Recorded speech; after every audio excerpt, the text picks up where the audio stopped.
ఓం నమో నారాయణాయ.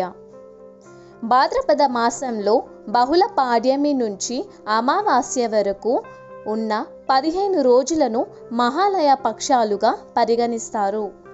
అయితే ఈ ఏడాది 2024 పితృపక్షాలు ప్రారంభం మరియు ముగింపు తేదీలను తెలుసుకుందాం.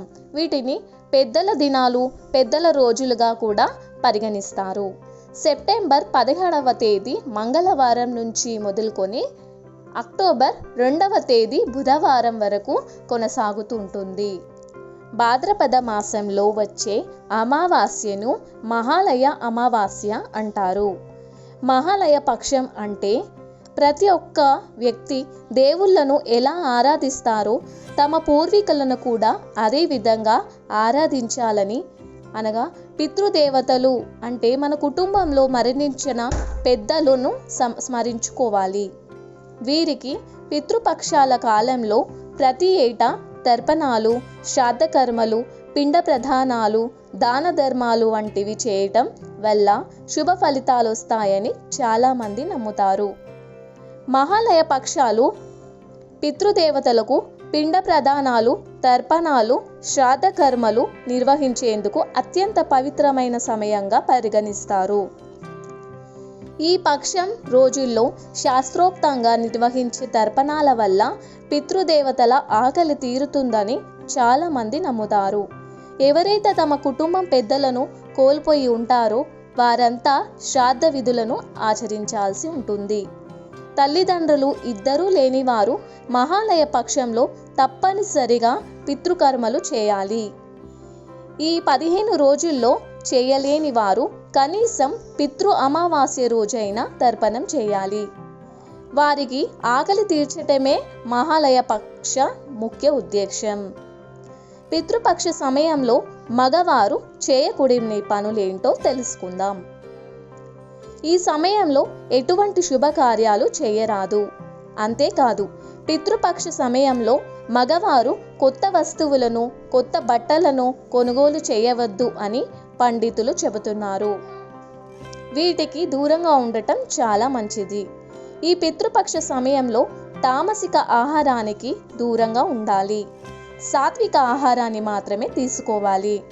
మద్యం, మాంసం వంటి వాటిని తీసుకోరాదు. ఇలా చేయటం తప్పు. ఆర్థిక నష్టాలు. పితృపక్షాల సమయంలో పొరపాటున కూడా జుట్టు కత్తిరించుకోకూడదు. గడ్డం చేసుకోరాదు. ఇలా చేయటం వలన ఆర్థిక ఇబ్బందులు తలెత్తే అవకాశం ఉందని నమ్మకం.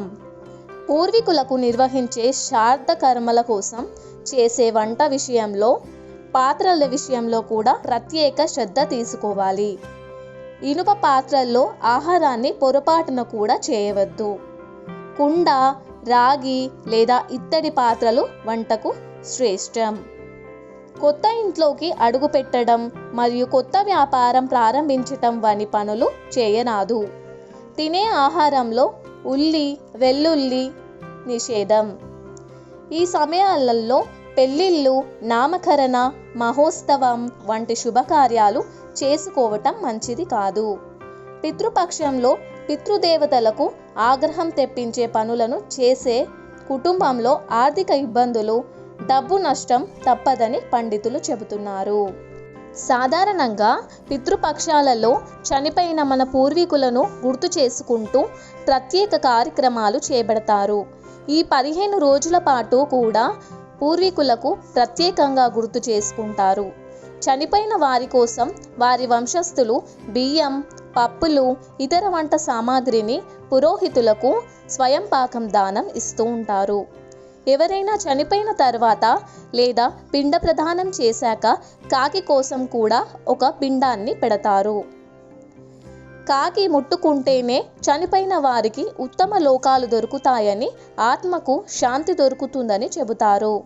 కానీ కాకి ముట్టుకుంటే మాత్రం చనిపోయిన వారికి శాంతి దొరకలేదని భావిస్తారు. అందుకే చాలామంది పితృపక్షాల్లో కాకిని ఎంతో ప్రత్యేకంగా భావిస్తారు.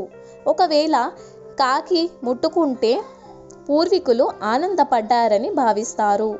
ఒకవేళ కాకి లేకుంటే మరే ఇతర పక్షులు ముట్టుకున్నా కూడా అదే ఫలితం వస్తుందని చెబుతుంటారు. ఒకవేళ కాకి లేదా పక్షులు కూడా ముట్టుకోకుంటే ఆవులకు లేదా చివరకు ప్రవహించే నదిలో మనం చేసిన శ్రాద్ధ పిండాలను వదిలేయాలని పండితులు చెబుతుంటారు. కానీ కుక్కలకు కానీ తొక్కే ప్రదేశంలో మాత్రం పిండాలను అస్సలు వేయవద్దని కూడా పండితులు హెచ్చరిస్తున్నారు. సర్వే జన సుఖినో భవంతు.